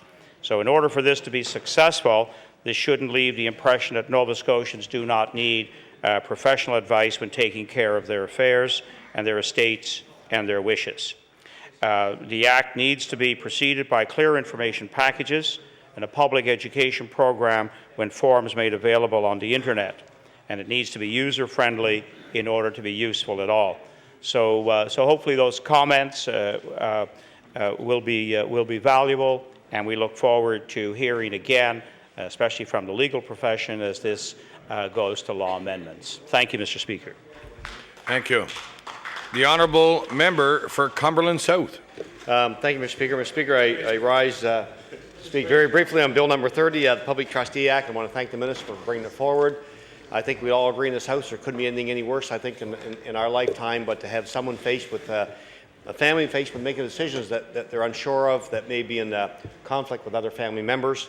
And I think, Mr. Speaker, we've seen that over the years. And my honourable colleague mentioned about whether, in fact, you have to engage the services of a lawyer. Well, whereas maybe legally you may not have to, and maybe it may not be necessary, but I would say, Mr. Speaker, that I would hope that anyone that would be involved in this type of process would ensure that they find the proper legal advice and opinion.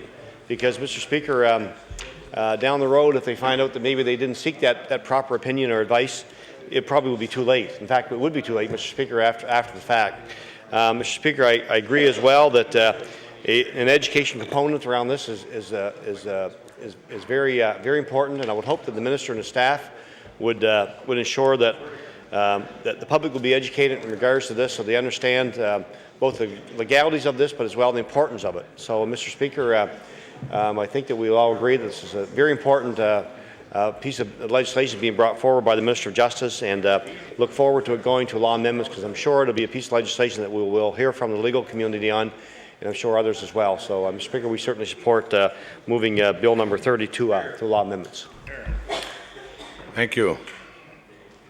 With that, I'll recognize the Minister of Justice to close debate on Bill 30 and move second reading of the bill.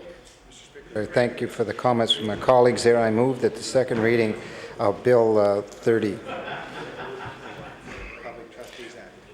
The motion before the House is for second reading of Bill 30. Is the House ready for the question? Will all those in favour of the motion say aye? Aye. Those against? Motion is carried. Bill 30, entitled an act to amend Chapter 379 of the revised statutes 1989, the Public Trustee Act. Order that this bill be referred to Committee on Law Amendments. I will now recognize the honourable member from Queens on an introduction. Thank you, Mr. Speaker. Mr. Speaker, I'd like to introduce, if members would look to the East Gallery, and I'd like to introduce Al White, who is here from Queens County, the lovely community of Greenfield. And I will assume that with him is his lovely wife, Mrs. White.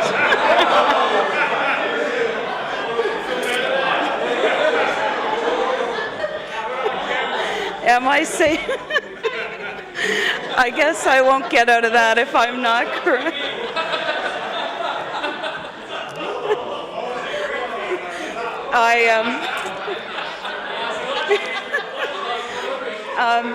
Order, please. Order. Order, please.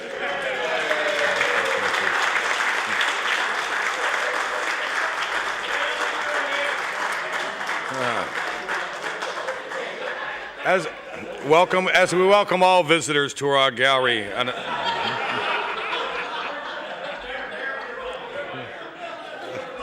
the honourable government house leader. Thank you, Mr. Speaker. Mr. Speaker, could you please call Bill 54, the Executive Council Act? Bill 54. Yes. I recognize the Minister of Public Service Commission to move second reading on Bill 54. Thank you, Mr. Speaker. Mr. Speaker, this bill is what in many terms we call, coming to this House, is a housekeeping bill, Mr. Speaker. The proposed amendments as they relate to the Executive Council are allowing for a department name change, to change a reference to the Chair of Treasury and Policy Board to the Minister of Policy and Priorities and the Chair of Treasury Board, to revise provisions providing for the appointment of honorary members of the Executive Council, to give Governor and Council the authority to appoint members of the House of Assembly as ministerial assistants. Proposed amendments to the Public Service Act include making necessary name changes, providing for the establishment and the duties of the Treasury Board and Policy and Priorities Committee, the Treasury Board Office, the Office of Policy and Priorities, and the Chief Information Office. To revise provisions respecting the appointment of deputy ministers and assistant deputies, Mr. Speaker. While most of these proposed changes are fairly obvious in nature, Mr. Speaker. So with these few points, Mr. Speaker, I am pleased to move Bill 54 for second reading. The honourable member from Glace Bay. Thank you, Mr. Minister.